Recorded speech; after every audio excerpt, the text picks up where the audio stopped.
हे पाहिजे ते पाहिजे किंवा असं कोणाला काही द्यायचं घ्यायचं वगैरे असले विचारात राहायचं नाही. सारखं काय नाही ध्यान म्हणजे मला रिक्षा कशी द्यायला हे ध्यान. बर, चांगलं की. आणि आत्मा तर आहेच ना आपला. आपल्या आत्म्याजवळ काही कमी आहे का? सगळं काही त्याच्यात अनंत शक्ती आहे, म्हणून त्याला काही कमी पडत नाही. हे जर जाणलं तर मग आपलं होणारच सगळं. व्रत होणार, दीक्षा होणार, सगळं काही होणार, संलेखना होणार. पण काय सांगितलं, संलेखनीचे अतिचार जगण्याची इच्छा केली तरी संलेखनाचा दोष लागतो, किंवा मरण्याची इच्छा केली तरी दोष लागतो, किंवा कोणी आपले चांगले होते असं स्मरण केलं, आपल्याला सगळं चांगलं पाहत होते, त्यांची आठवण केली तरी पण दोष लागतो. हां, आणि निदान केलं, मला हे पाहिजे ते पाहिजे, आता मला पुढच्या भावात चांगलं मिळावं, सगळं परिवार घर वगैरे, आता या लोकी मला मिळालं नाही चांगलं तर पुढच्या जन्मी तरी मिळावं, असे भाव केले तरी पण संलेखनीचे दोष आहेत. म्हणून आपण हा कुठलाच विचार करायचा नाही, मी मरावं लवकर किंवा जगावं, कोणाला माझा त्रास होतो हा विचार करायचा नाही. आपल्याला फक्त साधना करायची, स्वभावात राहायचंय. आणि जर आपण अशा विचारात राहिलो तर काय होतं, मग दुःख आकुलता होते. म्हणून सतत आपण कुठल्या विचारात राहायचं, आत्मध्यानात राहायचं. आत्मध्यानात राहायचं म्हणजे आम्हा नेमकं काय चिंतन करायचं सांगा. आत्मध्यान म्हणजे काय, तर आत्म्यामध्ये अनंत गुण आहेत. अनंत गुण म्हणजे पहिला गुण काय सांगितला, ओळख सांगितली ना, ज्ञानातून ओळख होते. आपला ज्ञान गुण आहे, मग मी जाणणार आहे. जाणत असताना आपल्याला काय जाणायचंय, तर आत्माच जाणायचंय. बाहेरचे परपदार्थ किंवा घर धन परिवार ह्याच्यात आपल्याला उपयोग लावायचा नाही, किंवा हे ज्ञानाचा दुरुपयोग करायचा नाही. ज्ञानाचा सदुपयोग स्वतःला जाणत राहणं. आत्माच आपल्याला शरण आहे, दुसरं कोणी शरण नाही. हे जाणलं तर आपल्याला आत्मध्यानाशिवाय दुसरं काही सुचणार नाही.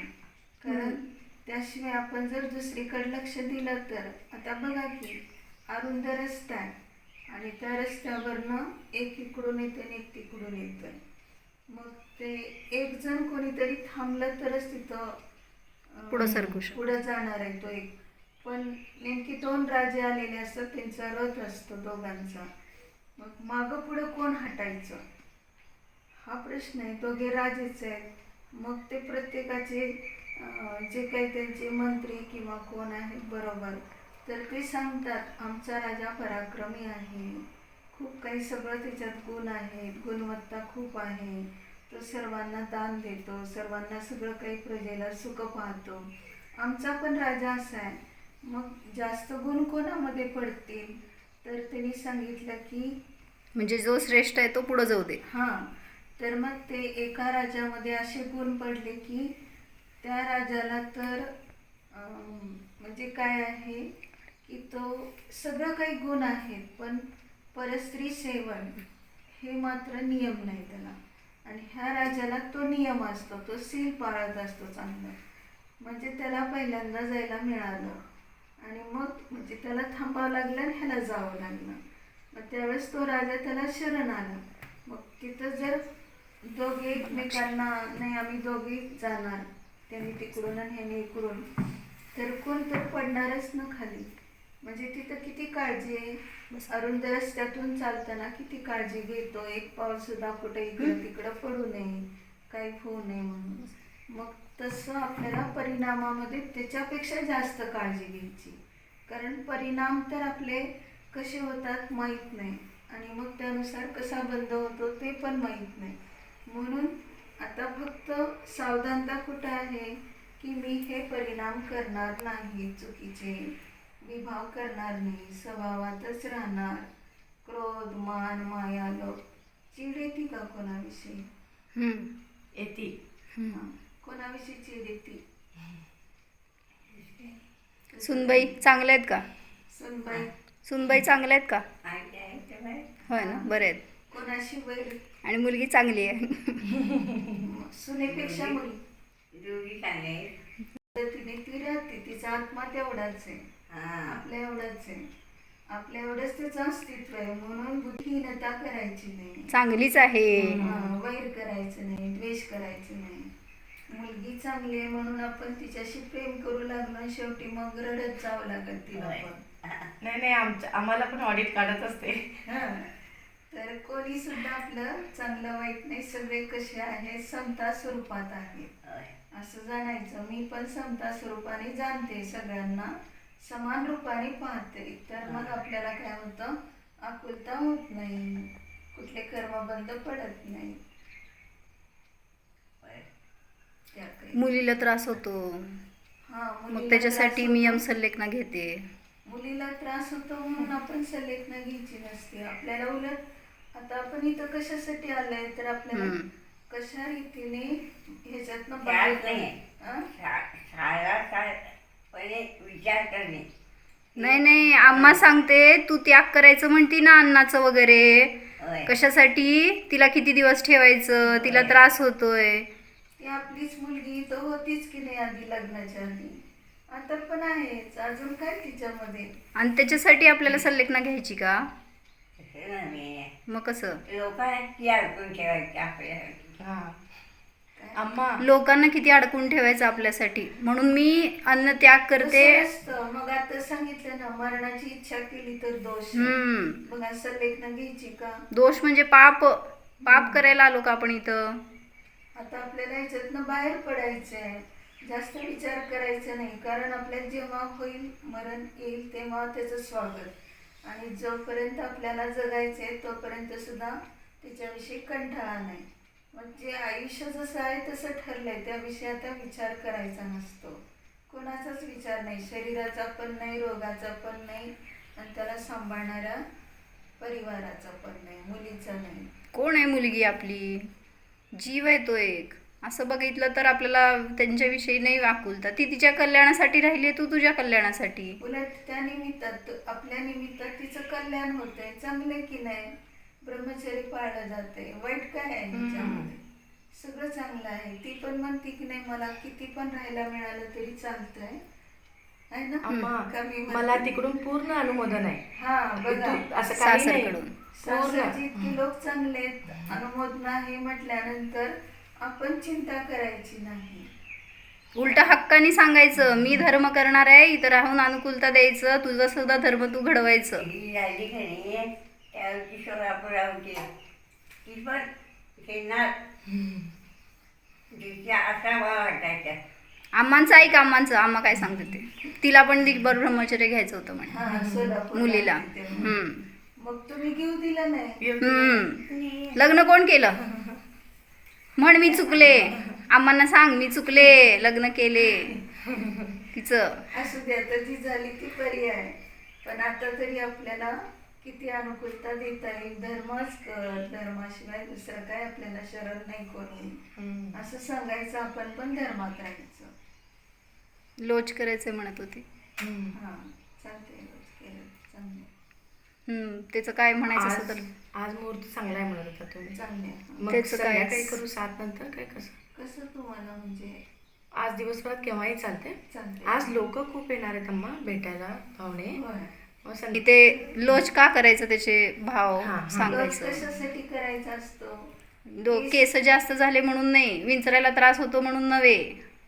तर केस हा एक मळ आहे आणि तो आपण जपून ठेवतो. ते आणखीन जास्त वाढावेत अशी तरुणपणी इच्छा केली असेल तरी सुद्धा काय झालं, रंगवायचे भाव केले. शृंगाराचे भाव होतात त्यामध्ये. आपण छान दिसतो, चांगले केस असतील तर अशा प्रकारचे सगळे भाव माझे आता मिथ्या होत. कधी पूर्वभावात जरी केलं असेल, या भावात केलं असेल, ते सगळे माझे दोष मिथ्या होत, खोटे होत. मी आता फक्त माझ्यामध्येच राहो. ह्यासाठी आपण काय करतोय की मी स्त्री नाही, मी पुरुष नाही, आत्मा आहे का काही, बालक नाही, तरुण नाही, वृद्ध नाही, अशा प्रकारचा आपला आत्मा आहे. त्या कारणाने त्या आत्म्याला काही शरीराचा कुठला शृंगार लागत नाही. आत्म्याला काही कशा प्रकाराने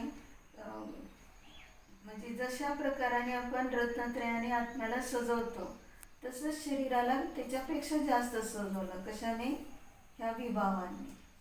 काय डोक्यात फुलं वगैरे घातली असतील ना? फुलं आवाज वाचलंय आवडतो, मग आणून फुलांची ठेवायची माळ, जवळ. फुलांची माळ, फुलं घातली की नाही, हां. तर ते दोष माझी मिथ्या होत, आता परत मला तसे भाव होऊ नये असा विचार करून केशवश करायचं. दीक्षेच्या तयारीमध्ये आहे मी. हा असं. हा. घरात ते जाईजुईचं झाड होतं, त्याला भरपूर फुलं जाईजुईच ना, भरपूर फुलं यायची. आणि ते भरपूर काढायचं रोज आणि त्याचं विकायचं आणि त्याचं माळ करायची आणि घालायचं आणि देवाला चढवायचं आणि सगळं. तर ते सुद्धा देवाला चढवलं तर खूपच दोष लागतोय आणि स्वतःला वापरलं तरी दोष आहे. कारण ते एक इंद्रिय त्याच्या का दोष आहे हे समजून घ्यायचं. त्यामध्ये फुलाची ओली असतात त्याच्यात बारीक वरचे रसजीव तर आहेत आणि ते स्वतः स्थावर जीव आहे, एक इंद्रिय, आणि त्याच्या आश्रयाने राहणारे हे ओल आहे तोपर्यंत निगोदी जीव असतात. म्हणजे अनंत जीवाची हिंसा होते. एक फुल जरी घेतलं तरी मग त्याचा सुगंध वगैरे घेणं माझा स्वभाव नाही. ती सगळी पुद्गलाची परिणती आहे. मी याच्यापासून भिन्न आहे असं जाणायचं. ते बांधकामाच्या वेळी ते झाड काढून टाकलं, मग अशी अनेक झाडं काढून टाकली तिथली, मग आपणच लावली आणि आपणच मारलं त्यांना. त्याचं पण प्रायश्चित्त द्यायचं होतं. मग अशा रीतीने आपण त्याचं प्रायश्चित्त म्हणून केशरोज करत आहे. जी जी झाडं काढून टाकली त्यांची हिंसेचा दोष त्यांच्या लागला. हिंसेचा दोष लागला, त्याचं प्रायश्चित्त म्हणून मी केशरोज करत आहे, दीक्षेचे भाव करत आहे. जो कोणता त्याग करतात त्या दिवशी भोजन करताना एवढंच घेणार, त्याच्यापेक्षा जास्त नाही. मग त्यावेळेस त्याचं प्रायश्चित्त म्हणून, हिंसेचं प्रायश्चित्त म्हणून असा नियम करत आहे. असं प्रत्येक भोजनाला करायचं. नमू पण फुलं तोडली, तिला प्रायश्चित्त द्यायचंय. हो. माग प्रायश्चित्त द्या म्हण. प्रायश्चित्त द्या मग. तर आता आपण आपल्याला अज्ञान अवस्थेत वगैरे झालं असेल, आत्ता काल ज्ञानी झाली होती ना, कालच. अज्ञान म्हणजे मी ते मुद्दाम जाणून बुजून केले, कारण मला ह्या गोष्टीचं ज्ञान होतं. आम्हाला त्याला बोलले होते. मी काय ते खरं सांगते आवड आहे. नाही सुगंध. आता म्हटलं स्मिता त्याच्यावर काहीतरी आईला सांगणार म्हटलं. म्हणून जीव हिंसा करायची का नाही, आपण? करायचं नाही. बरोबर, ते जीवाचं लक्षात नाही, वासाचं एकच डोक्यात होतं, पण ते जीवाचं लक्षात नव्हतं आम्हाला. अनंत जीवन प्रायश्चित्त द्या म्हण. प्रायश्चित्त द्या स्पर्श मग. देखील करायचा नसतो. त्याविषयीचं एक मन करायचं. बरोबर. हां. क्षमा म्हण आत्या. क्षमा आमच्याकडनं पण क्षमा. आमच्याकडनं पण क्षमा. आम्ही काही प्रतिकूलता देतो, तुम्हाला इथंच बसवतो दिवसभरात, काय कोण सांगायला नसतं, तर क्षमा आम्हाला पण. आम्हा संध्याकाळी पण या. म्हण की आत्या, मला तुमचं सानिध्य भरपूर मिळू दे, या नाही, म्हणून. तुमचं रत्नात्र हे करून आम्हा या, म्हणजे सांभाळून. सांभाळून पण सांभाळून या तुम्ही. मंदिरात जायचं का विचारते. म्हण जायचंय मला, हो, त्याच्यात जे भाव अडथळा करायचा. येतो त्याच्यामध्ये तुम्ही त्याचं समोर प्रायश्चित्त शरणात द्या. गेलात आज समोर शरणात जाऊन आला, पाया पडला. काय म्हटले भगवान? काय म्हणतात?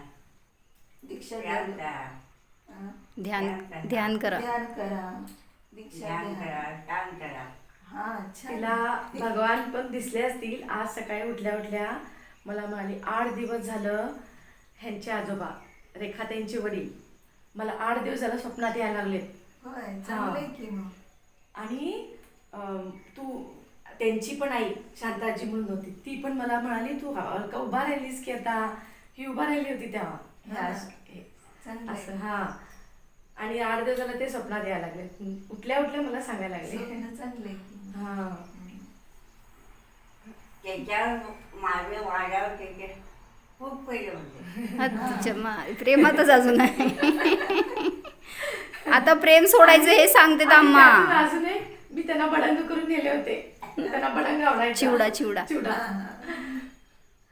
अलका आधी म्हणायचे, अलका तुझं बडंग मला आवडतोय. तर स्वप्नात पण तेच आम्हा. पण त्यांना खूप छान हे आलं आम्हा. शेवटी ते शेवट त्यांचं खूप मरण चांगलं अण्णांना. आपण पण चांगलं मरण साधायचं तर कोणाची तारखू द्यायचं नाही. स्वप्नात आले तरी सुद्धा ते माझ्यावर खूप प्रेम करत होते, हे आठवायचं देखील नाही. खूप समाधान होते अम्मा ते. प्रेम करत होते, मग का नाही राहिले तुमच्या बरोबर? तुमच्या बरोबरच राहायला पाहिजे होते की. कोण राहत नाही, संयोग आहे तिथं वियोग असतो. सीतेला किती रामाविषयी वाटत होतं, आणि मग ती जेव्हा स्वर्गात इंद्र झाल्यावर राम आता दीक्षा घेऊन मोक्षाला चालले, मग ती उपसर्ग करायला आली, दोघांनी बरोबर मोक्षाला जावं. होय. मग हे मोह आहे की नाही? असं तर तसं आपल्याकडनं कधी होऊ नये. स्वप्नात आले तरी त्यांना पण संबोधन करायचं, तुम्ही कुठं असेल तिथं धर्म करा, मी पण धर्म करतीये, स्वतःला जाणा. कुठले संसाराचे संस्कार नको आपल्याला आता परत. खाण्यापिण्याचं विचारायचं नाही, त्यांना म्हणायचं की तुम्ही धर्म केला का, आपल्याला जाणलं का, असं विचारायचं. ते करते का गं? हं?